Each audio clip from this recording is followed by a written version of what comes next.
Hello, my name is Andre Hi, V, and I'm here today with Peter Ronde, who is actually in airport right now, and we are doing a special podcast before Post and Parcel Expo. So, hi Peter, how are you doing? I'm good. And as you see, I'm sorry there might be some noise once in a while, but I'm in an airport on my way back to Denmark before I go to Amsterdam on Monday, right, to visit Yeah, Post it's a Expo. it's a it's a it's a funny coincidence that actually you are entirely near airport, so quite near me. So I could have been joining you actually. We could have been sitting in the same studio, right? But that's Yeah. okay. Okay, but I'm going to fly also to Amsterdam soon. So next week from today we are recording it on Friday, a week before the expo, and we thought that let's do before the expo discussion. What are our expectations from the expo? So last year there were I remember more than 30 parcel locker manufacturers. What is your guess? What is the number this year? Is it bigger or smaller? I think it will be probably be the same because some I know has left. They are not there this year, but there are also some new ones which I haven't seen before on the trade show. And there's still someone who is not attending Post Expo in the last couple of years, right? So I think it will be the same.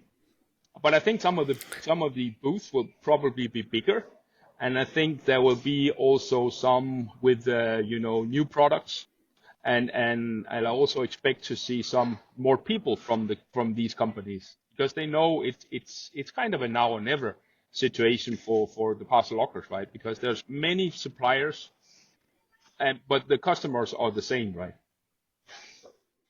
Yeah, so let's make a prediction. So you mentioned the big booth size. What is your guess? Who has the biggest booth from I locker think manufacturers? I think it will be as usual. It will be Expo, I think, because they have been really good at it for the last many years, and I think they will do the same this year. But I also think we will see bigger booths from maybe from Switbox, maybe from Blockhead, maybe some of the new ones as well. Some of those who has joined in the last few years, Omnic, yeah, and maybe also some of the smaller ones who had normally had a small booth. They will might have been with a medium size because there's a lot of marketing going on in this business now, more than 3, 4, 5 years ago.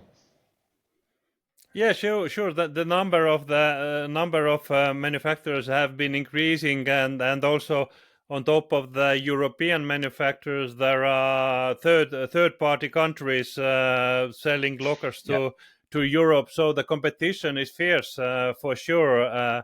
But my guess is also I'm guessing that Modern Expo is still having the biggest booth, but Block IT will definitely give hard times for them also this year. Yeah, and maybe also Kepa will, Kepa has been around for it seems like forever, and I think they are pretty much coming back in the race with new products. They're also going to launch something new, so they will also be interesting to see what they have in their booth. So talking about out of home and parcel lockers, then this year is definitely the autonomous lockers year. Everybody is introducing the lockers, new models. You mentioned Keba just introduced their Locksmate, and Block IT has the next series, and everybody is busy with autonomous lockers.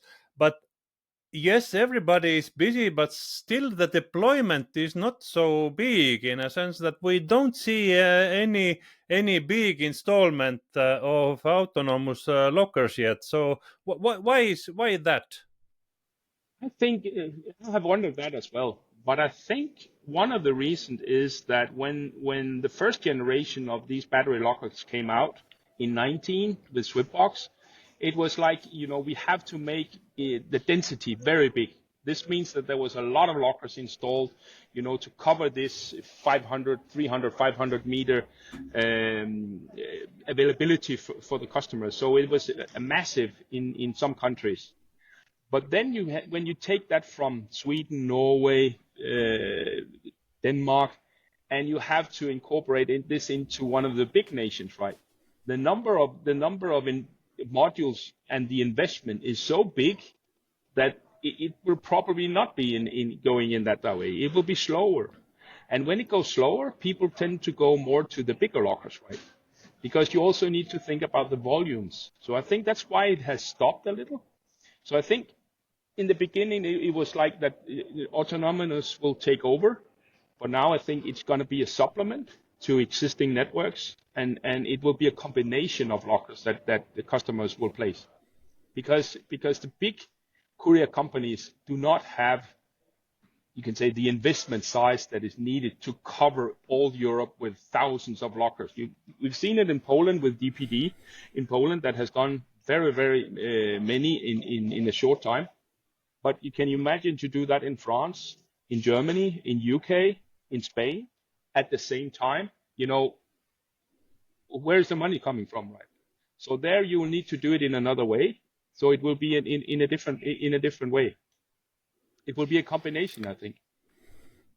I do agree with that. This has been my thesis also, that the autonomous is a supplement for the main network, because the big lockers are much more effective with the consolidation capabilities. Yeah. They are more efficient for carriers, and yeah. Last year, the second big thing was related to last mile was electric bikes and different kind of vehicles. What do you think? Is it continuing, or is it sort of the hype is sort of gone through? No, I think it's stationary right now. To answer, yeah, I think the hype is slowing down.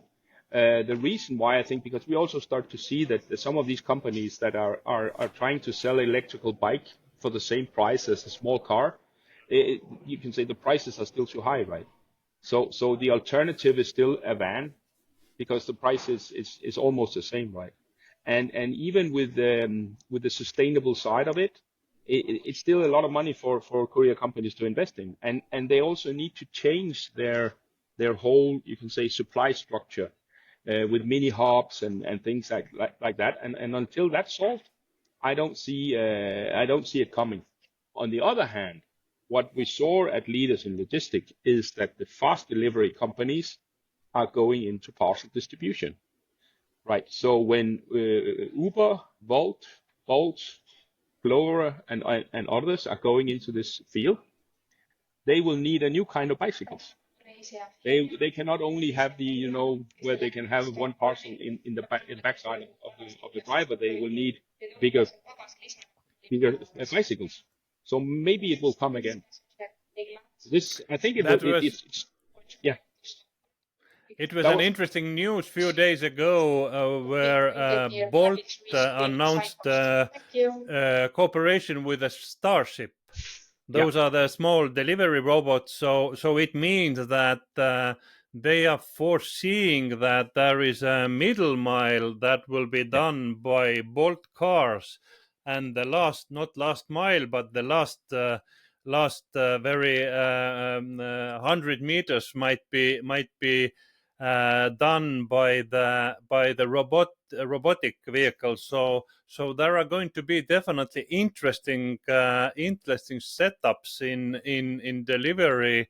I'm just waiting for the drones. When the drones are still trying to access this market, I hope they never will, because I don't think that they are good for parcel delivery, but No. at least it would be interesting to see. Yeah, also because you don't see drones on any trade shows or anything. It's more related to something else, right? But I think bicycles, it will come again, definitely. But right now I think a lot of them are struggling, but I think it's also in regards to the price point, right?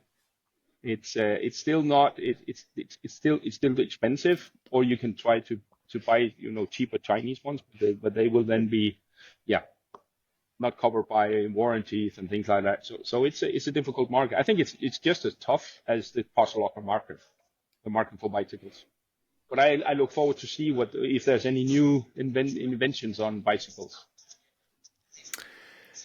We were both last week in London in Leaders on Logistics conference, and there was also exhibition area. And one thing that stood out to me there was still the the number of software companies in logistics industry.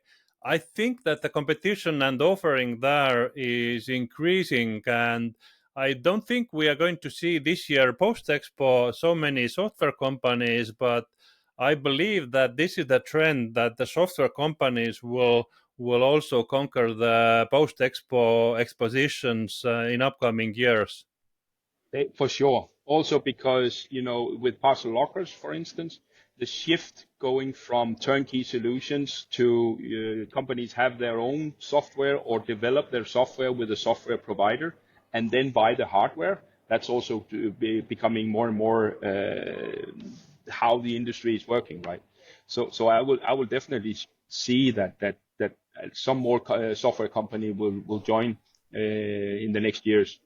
These turnkey solutions, they are good still, but they are not cost effective for bigger organizations or for bigger courier companies.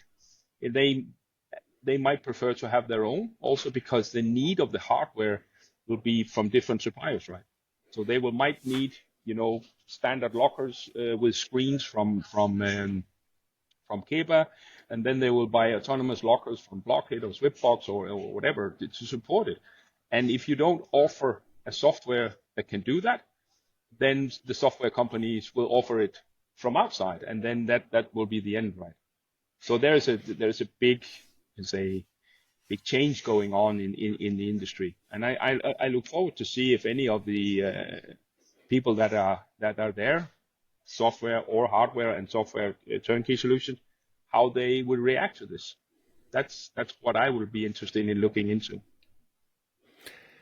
I share that view. This has been one of my predictions to this year, actually, that the software and hardware is decoupling from each other in that industry, because one thing that customers don't want to be is a vendor lock, especially if you are a bigger company. The vendor lock can be at the end of the day very expensive, and this is the place nobody wants to be, and that's why I sort of predicted that the software is decoupling from the hardware, so you can have some kind of independence still from the one sources. But on the other hand, I would say there are a lot of courier companies, especially smaller ones, who are dedicated to courier, and they don't have IT team, they don't have knowledge on how to build networks, but they need it. So I don't see that the turnkey solutions are totally abandoned. There is a segment for that,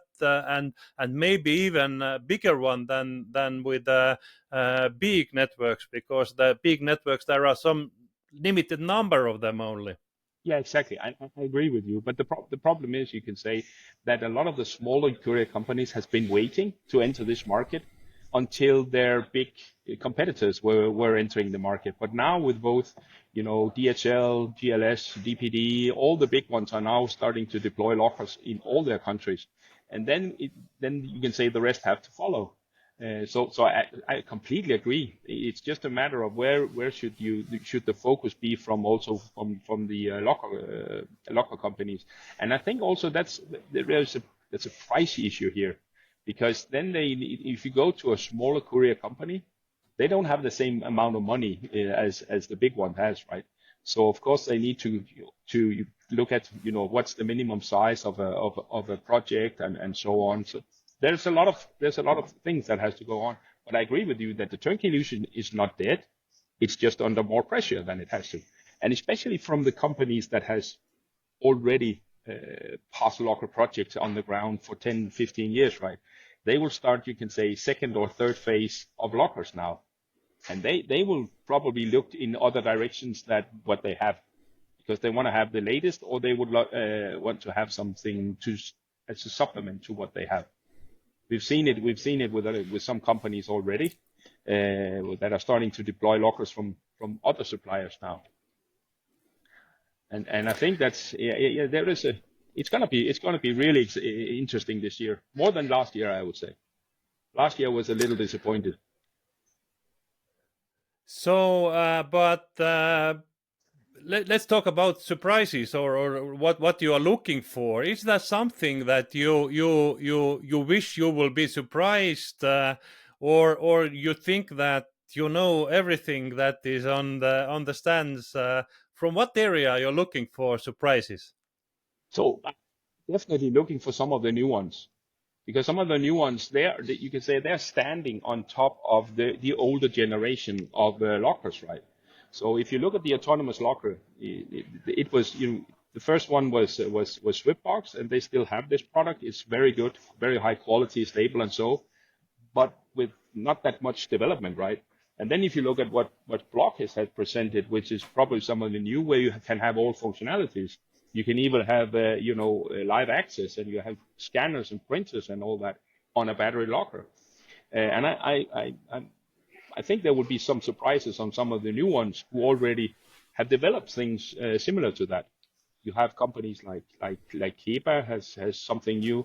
You have Arca. You have some of the new Eastern European companies which we haven't seen, but who has been delivering lockers in years, but that has not been on the market, right?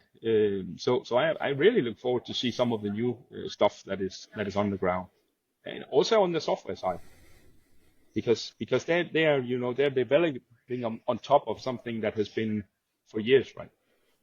And they will not do the same mistakes. But it's a good thing that this industry still surprises, and I got my surprise today morning. I hope you haven't been in LinkedIn, so I can ask from you, Peter, what is the European second biggest parcel locker network? I think we know that the first one is Poland and Invoiced, but what is the second in your opinion? Yeah. Depends on how you see it, but the second biggest probably is DPD, or it could be this Ukrainian company where they have because I know before the Ukrainian war there was placed more than 5,000 lockers, just autonomous, right? Where with the battery being changed every 2 weeks or something. So but I think it's something that we haven't talked about probably, but maybe DPD could be a guess, but I'm not sure. You are in the right track. It's not DPD, but this is the other Ukrainian one, Nova Pochta, and they have 20,500 parcel lockers installed in Ukraine. It's enormous amount, and this was a surprise for me also. So and this is good to be in that industry that can surprise you daily. Yeah, but it also just shows that it is possible, because I think a lot of the challenges in some of the big countries like UK and Germany, France, maybe Italy as well, and some others. The problem is that it's not possible, right? It's difficult. It's not possible. There's all these constraints we have to have and all this, but I think it's just a matter of time of doing it, right? Because when you do it and you focus on it, it can actually be done. We did it in Denmark in 18 months. We established a nationwide network, right? It can be done. It's just a matter of getting the right team on the ground and get the investment as well. And with all these leasing models that is available, it's possible. It's possible to do it. So it's I think but it's surprisingly, Ukraine is a surprise, but I think it's just the first step. We are still not on virgin soil with parcel lockers, but we are only going into second and third phase now, right? Absolutely. And let's wrap it up for today. Next week is going to be Amsterdam. Let's make a wrap-up video from the on-site in Amsterdam. Yeah, let's do that. So let's see what our predictions were for and after. So I hope it will be fun, and I know it will be fun, and I hope there will be a lot of new interesting things to see. I think it's going in the right direction, and the customers are there, and they will also be there at Post Expo. So it's just a matter of the companies to to ram up and attack, right? Absolutely, So absolutely. Thank you, have a Peter. great weekend. Have a great weekend. See you. Have a nice fight, and see you later. See you. Bye.